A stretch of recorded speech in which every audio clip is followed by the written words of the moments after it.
Assalamualaikum warahmatullahi wabarakatuh.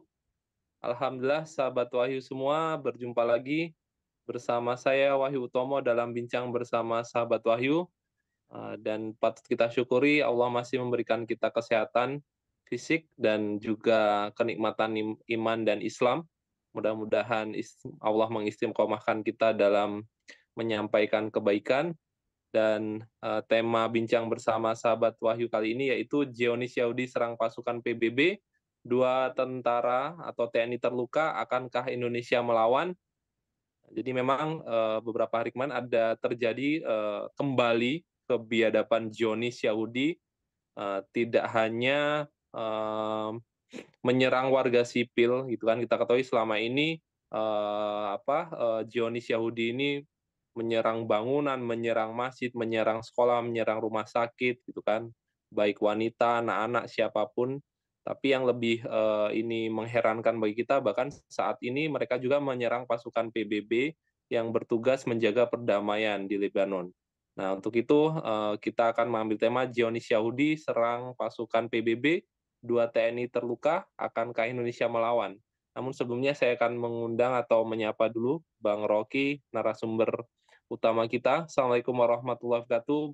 Bang Rocky, apa kabar? Waalaikumsalam warahmatullahi wabarakatuh, Bung Wahyu. Kabar baik, Bung Wahyu. Gimana kabarnya? Alhamdulillah. Alhamdulillah luar biasa, Bang Rocky sehat. Bang Rocky, terhadap kebiadaban Zionis Yahudi yang sepertinya bukan semakin menurun, justru semakin meningkat ini dengan adanya berita di mana dua tentara atau TNI dari Indonesia ini terluka karena mendapat serangan dari tentara Zionis Yahudi, Bang Rocky. Kira-kira apa tanggapan Bang Rocky dengan keadaan ini gitu kan, di mana memang dua pasukan ini tergabung dalam pasukan perdamaian di bawah PBB ya Bang Rocky yang bertugas menjaga perdamaian di wilayah Libanon, Bang Rocky.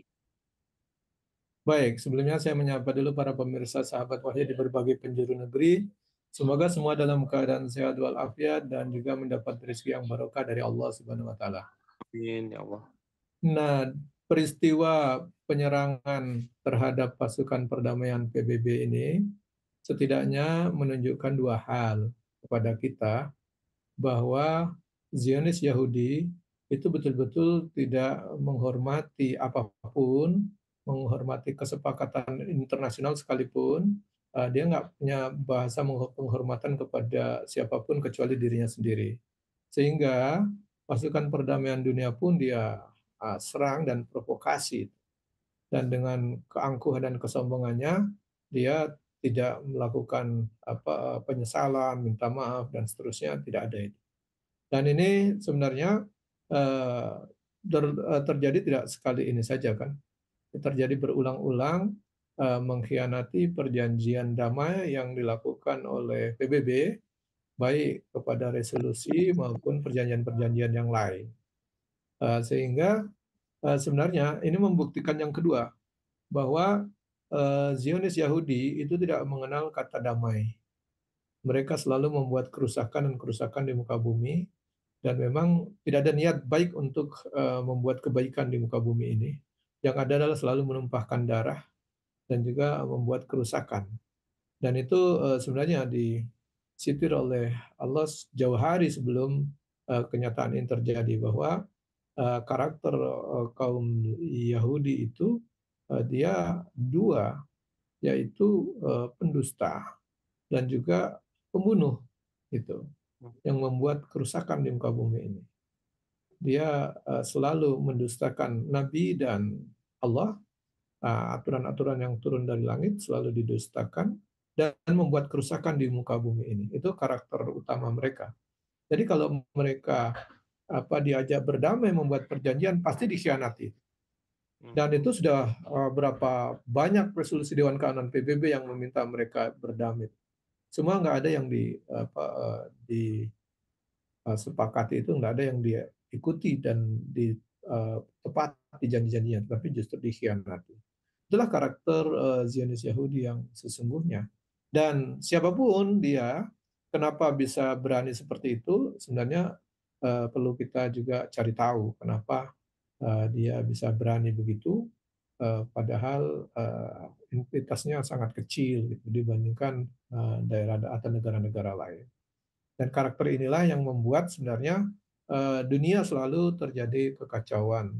Dan ini bisa memprovokasi negara-negara lain untuk membuat kerusakan yang lebih parah. Kalau negara-negara lain terprovokasi untuk segera melakukan pengiriman pasukan, saya pikir ini akan memberi pelajaran buat Zionis Yahudi itu. Dan ini yang sebenarnya perlu kita tunggu bagaimana reaksi PBB dan reaksi negara-negara lain yang dikhianati itu. Nah, kita selama ini hanya melihat bahwa betul-betul yang dibombardir itu dibunuh secara brutal itu di Palestina dan Gaza, maupun di Hebron, maupun di perbatasan-perbatasan itu. Hari ini mereka menampakkan wajah aslinya bahwa tidak peduli siapapun. Sekolah dibom, masjid dibom, gereja dibom, semua dibom sama dia, dan tidak merasa berdosa sama sekali.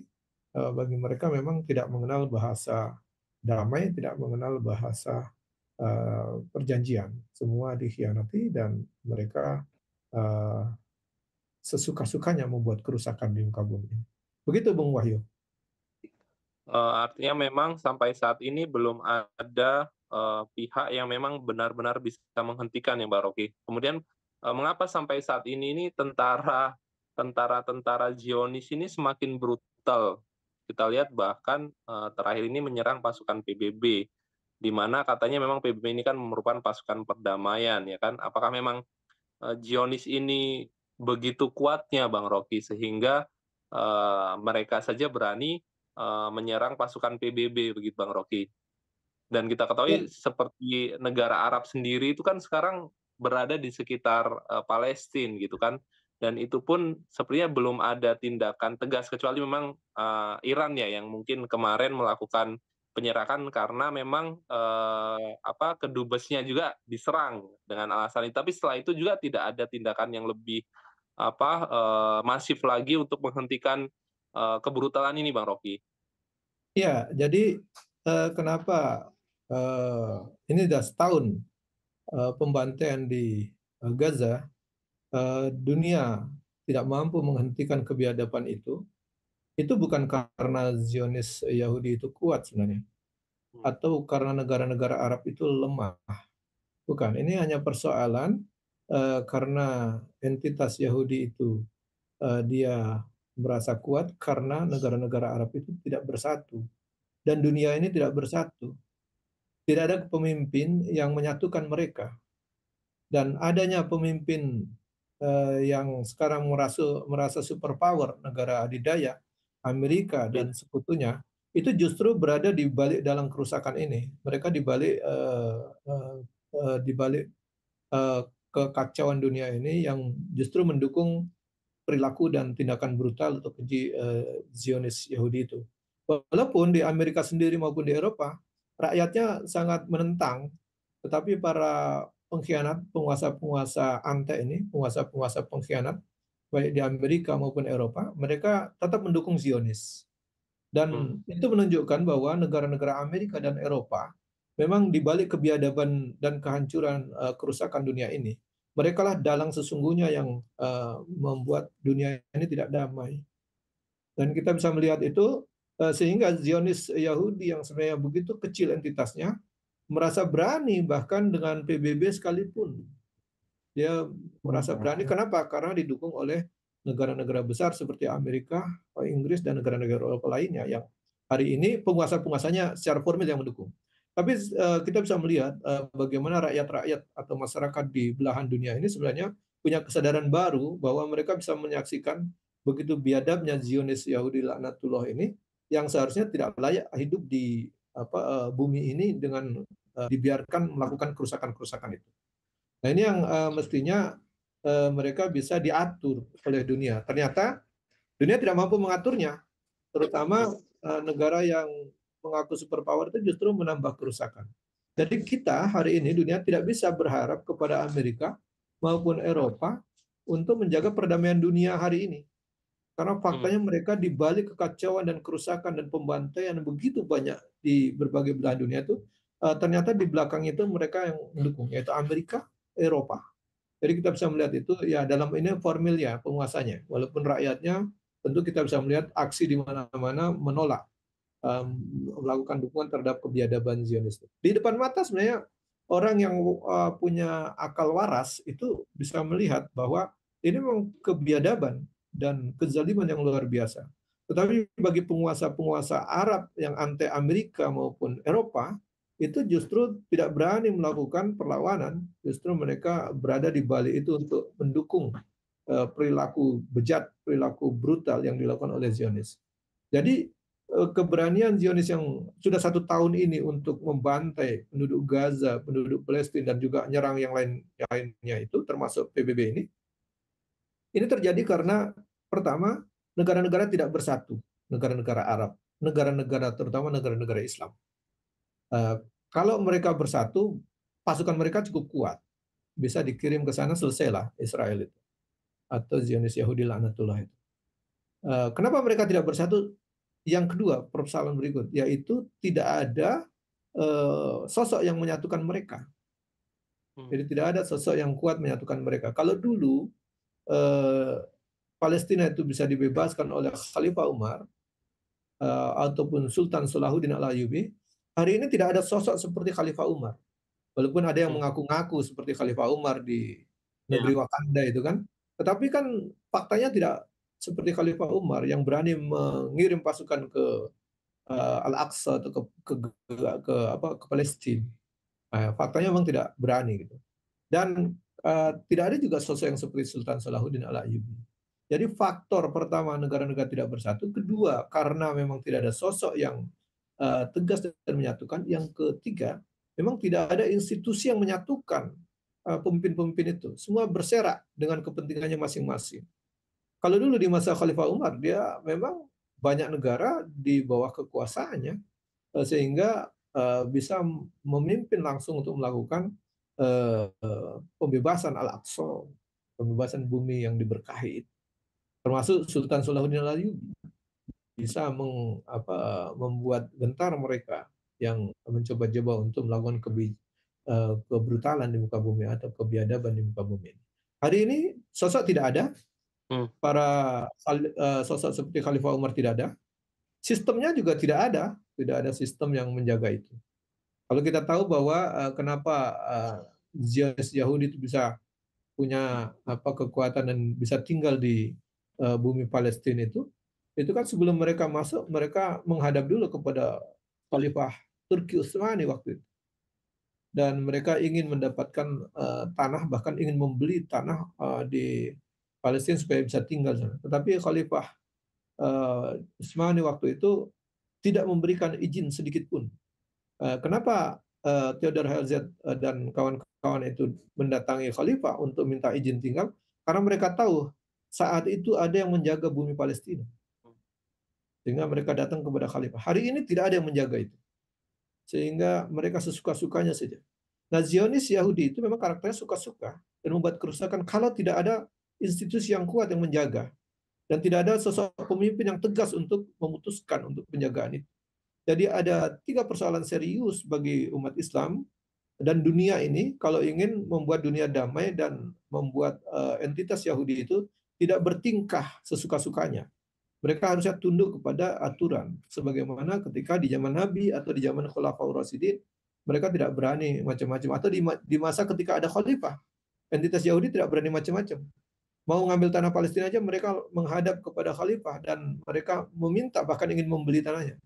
Tetapi Sultan Abdul Hamid II itu mengatakan bahwa tidak akan diberikan sejengkal karena bumi Palestina adalah buminya yang ditetesi oleh darah para syuhada dan milik seluruh kaum muslimin di dunia, sehingga tidak ada hak untuk diberikan sejengkal pun. Itu yang pengetahuan kita, bahwa karena ada yang menjaga itulah mereka tidak bisa seenaknya aja masuk ke bumi Palestina dan menguasai. Hari ini tidak ada yang menjaga bumi Palestina, sehingga Zionis Yahudi dia bertingkah, bahkan bukan sekedar bertingkah, mereka berlaku brutal dan zalim. Nah, ini yang mungkin betul kita ingatkan kepada saudara-saudara kita. Jadi ada 3 persoalan itu. Persatuan tidak ada, sosok pemimpin yang baik tidak ada. Sekarang banyak sosok pemimpin, tapi pada pemimpin yang loyo dan bahkan mungkin kalau bilang sontoloyo. Hmm, Dan kalau kita bilang tidak ada sistem yang kuat yang menyatukan mereka, yaitu seperti di masa Khalifah Umar itu, yaitu sistem Islam, atau seperti ketika Theodor Herzl tidak berani mengambil tanah Palestina sembarangan ketika masih ada Khalifah Turki Utsmani. Begitu Bung Wahyu. baik. Memang apa yang disampaikan Bang Rocky ini sekarang menjadi apa ya, fakta yang sangat terpampang gitu, di mana memang sebagian besar pemimpin-pemimpin negeri-negeri kaum muslim hanya bisa mengecam tanpa ada yang melakukan tindakan tegas ataupun nyata, sedangkan umat sendiri itu seperti sudah apa ya Bang Rocky, kita lihat setiap hari gitu kan, umat itu disaksikan pembantaian demi pembantaian, kita semua melakukan apa, donasi, membantu mengirim makanan, mengirim obat-obatan gitu. Tapi memang tidak ada pihak yang benar-benar ingin menyelesaikan masalah ini secara sempurna, secara total, secara paripurna. Dan mungkin ini ada 2 pendapat yang saya ambil dari yang pertama memang dari presiden kita sendiri, jika memang tadi disampaikan sepertinya tidak apakah memang Indonesia ini akan melawan gitu, tapi, saya sendiri ketika membaca berita ini saya tidak yakin begitu Bang Rocky. Ini saya ambil berita di, kompas.com, bahwa dengan, temanya, 2 prajurit TNI di Lebanon terluka setelah diserang Israel, Jokowi ya memang keadaan perang. Jadi Presiden Joko Widodo berkomentar soal 2 prajurit TNI yang tergabung dalam pasukan perdamaian di Libanon yang terluka. Kedua prajurit ini mengalami luka ringan setelah markas UNIFIL di Libanon diserang militer Israel. Ya memang Presiden Jokowi menyatakan bahwa ya memang keadaannya dalam keadaan perang seperti itu, ujar Jokowi di IKN seperti ditayangkan di YouTube Kompas TV Jumat 11 Oktober 2024. Nah, jadi Jokowi meminta kepada seluruh prajurit yang sedang bertugas dalam misi berdamai untuk berhati-hati. Dan terhadap serangan tersebut Indonesia mengutuk keras dan Indonesia mengutuk hanya mengutuk keras, dan ini pun yang menyatakan yang mengutuk ini bukan presiden Bang Roky, tapi Menteri Luar Negeri Retno Marsudi yang kita saksikan beliau sudah beberapa kali melakukan pengutukan tersebut gitu, tapi tidak ada memang tindakan yang ingin dilakukan untuk menyelesaikan atau membantu saudara-saudara kita di sana Bang Roky. Apa tanggapan Bang Roky dengan apa pernyataan presiden kita ini Bang Roky? Ya, jadi presiden itu tidak menjalankan konstitusi dengan benar. Karena dia wajib melindungi segenap bangsa dan seluruh tumpah darah Indonesia, dan tentara kita salah satu yang sedang bertugas itu adalah bagian warga negara kita yang harus kita lindungi. Jadi jangan langsung mengatakan karena dalam keadaan perang. Harus Hmm, juga didudukan bahwa sebenarnya di Palestina itu dan di Lebanon itu bukan persoalan perang, tapi persoalan invasi, persoalan orang merampas tanah. hmm, Kalau perang itu dua pihak saling berhadapan-hadapan secara equal, secara seimbang. Ini bukan. Di Palestina itu yang terjadi bukan perang, tapi perampasan ataupun aneksasi. Jadi invasi yang dilakukan oleh Zionis. Jadi ini saya pikir pernyataan itu tidak tepat karena dibilang harus hati-hati. Itu bukan pernyataan seorang kepala negara yang harus diingat. Harusnya dia gagah berani itu mengatakan bahwa itu salah nyerang pasukan PBB itu. Itu jelas salah. hmm. Jadi bukan memberikan label permakluman. Jadi kalau bahasa itu kan permakluman. Iya, Nah, ini tidak paham dalam konteks konstitusi kita bahwa harusnya tegas. Gitu. Nah, yang kedua, kalau sekedar mengecam itu level ormas itu. hmm, Pernyataan level ormas atau level aktivis yang memang tidak punya tentara, tidak punya legalitas diplomatik, sehingga mereka hanya bisa mengecam. Nah, hmm, kalau level negara itu bukan mengecam mestinya. Ini saya pikir para penguasa, ini yang menurut saya di antara para penguasa-penguasa yang justru menjadikan Zionis itu besar kepala. Kenapa? Karena tidak tegas. Tidak ada pemimpin yang tegas tadi saya katakan, berikan selevel Khalifah Umar. Mestinya mereka tadi kalau Presiden Jokowi misalnya di akhir masa kekuasaannya ini harusnya memberikan catatan terbaik lah. Harusnya marah itu. Ada tentaranya diganggu, apalagi PBB yang diganggu. Mestinya marah hmm, besar, bukan sekedar mengecam, harus melakukan langkah diplomatik yang nyata, putuskan hubungan dengan Zionis, blokade dan segala macam, bahkan mungkin kirim pasukan ke sana. hmm. Jadi mestinya begitu. Kalau kalau punya martabat dan punya keberanian seperti Khalifah Umar, wah itu sudah selesai. Dan saya tidak ragu dengan pasukan kita hebat. Ya, Hanya persoalannya kebijakan yang tidak hebat gitu. Jadi kita tidak mendapatkan pemimpin sekelas Khalifah Umar atau Sultan Salahuddin Al-Ayyubi.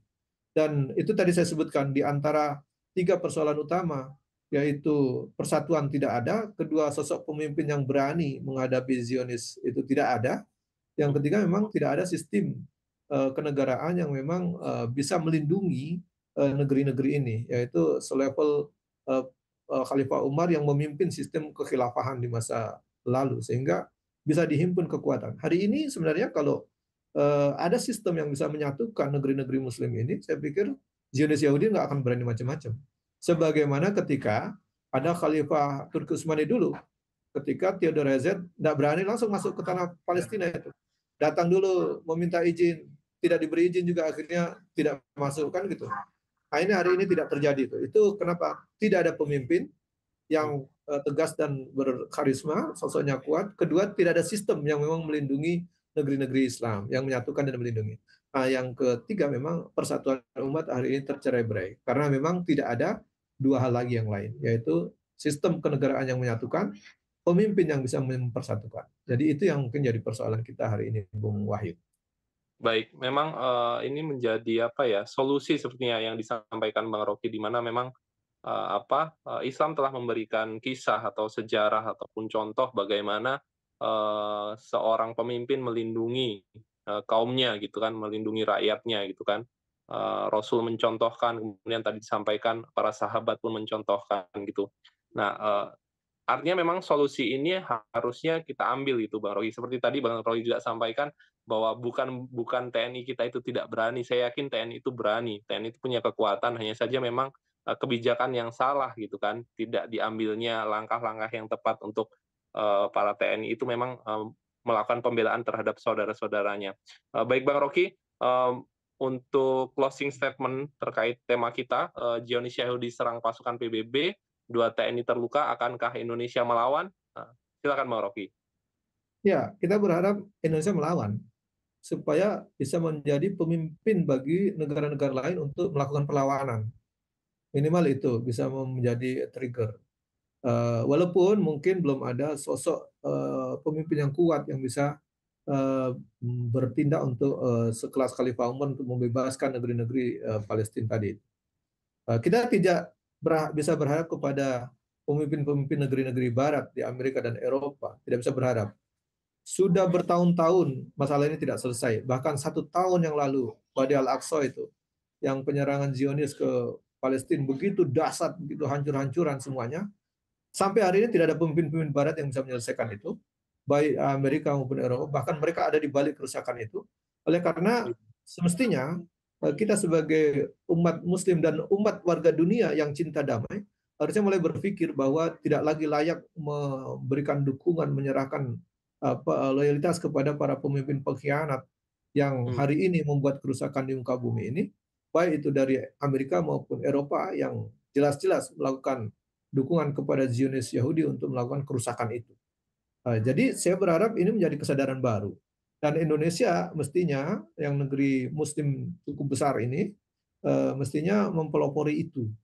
Dan saya pikir itu akan bisa tercatat di dunia. Kalau dulu Soekarno bisa menjembatani ada konferensi Asia Afrika untuk membangun kesadaran baru negeri-negeri Asia Afrika, harusnya Indonesia hari ini bisa menggalang kesadaran baru untuk membangkitkan kesadaran umat Islam dan negeri-negeri Muslim untuk bersatu untuk bisa melawan kebiadaban dan kebrutalan Zionis Yahudi yang didukung oleh negara-negara imperialis Amerika dan Eropa itu.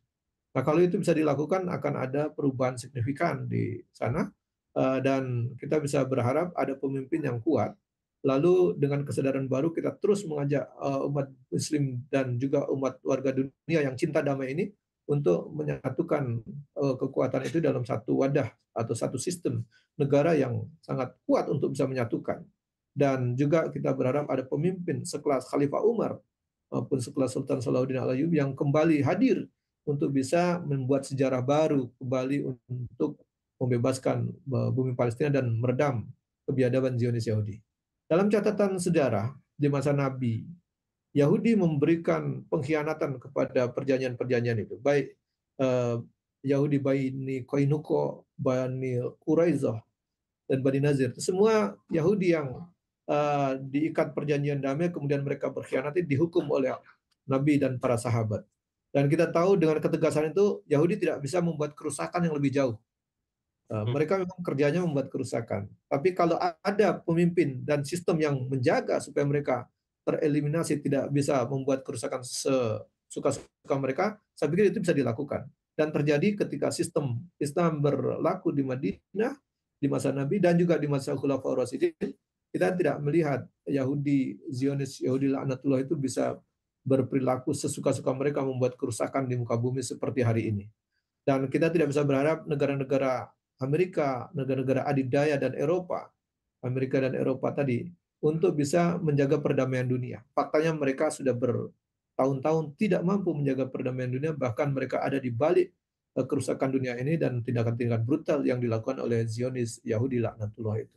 Oleh karena kita sebagai warga dunia yang cinta damai, sebagai muslim yang punya akidah Islam, mestinya punya kesadaran baru untuk meniru dan mencontoh suri teladan kita Rasulullah Muhammad SAW, juga para khulafaur rasyidin yang telah bagaimana bersikap terhadap Yahudi, sikap terhadap Zionis yang jelas-jelas mereka selalu membuat kerusakan di muka bumi. Mereka harus diatur di bawah kekuasaan kaum muslimin sehingga mereka tidak sewenang-wenang, tidak sesuka-sukanya. Sepanjang mereka tidak diatur dengan kekuatan dan institusi politik yang kuat, tidak ada pemimpin yang hebat, maka mereka akan terus membuat kerusakan dan mereka menggunakan negara-negara imperialis untuk ikut mendukung mereka membuat kerusakan di muka bumi ini. Dan saya pikir ini tidak boleh diterus-teruskan, harus ada kesadaran baru bagi kita semua dan kita tidak boleh diam. Minimal kita berbicara dan menyampaikan nasihat, saran, dan kritik ini kepada para penguasa yang hari ini mungkin terlena, hari ini mungkin takut, hari ini mungkin tidak punya kesadaran itu. Oleh karena dengan ucapan-ucapan kita mudah-mudahan mereka punya kesadaran dan bisa menggunakan kewenangan dan kekuasaannya itu untuk menolong saudara-saudara kita yang ada di bumi Palestina, menolong warga dunia yang terancam perdamaiannya, menolong PBB yang diserang oleh Zionis Yahudi laknatullah. Kalau ada itu semua bisa kita hentikan semua, maka dunia insya Allah akan kembali damai. Terima kasih. Assalamualaikum warahmatullahi wabarakatuh. Waalaikumsalam warahmatullahi wabarakatuh. Baik Bang Rocky, terima kasih banyak waktunya, jazakallah khair, dan kepada sahabat Wahyu semua kami ucapkan terima kasih. Silakan apabila ada komentar terkait tema ini, Zionis Yahudi serang pasukan PBB, 2 TNI terluka, akankah Indonesia melawan? Kami tunggu komentar-komentar terbaik dari para sahabat Wahyu, mudah-mudahan kita semua diberikan kesehatan dan kita juga berdoa agar saudara-saudara kita di Palestina segera bisa kita bebaskan. Kita mempunyai pemimpin yang berjiwa melindungi, mempunyai kekuatan yang memang super power sehingga tidak ada lagi umat-umat lain yang melakukan penindasan terhadap kaum muslimin. Baik itu saja, saya Wahyu Tomo undur diri, sampai bertemu di bincang bersama sahabat Wahyu dengan tema selanjutnya. Assalamualaikum warahmatullahi wabarakatuh.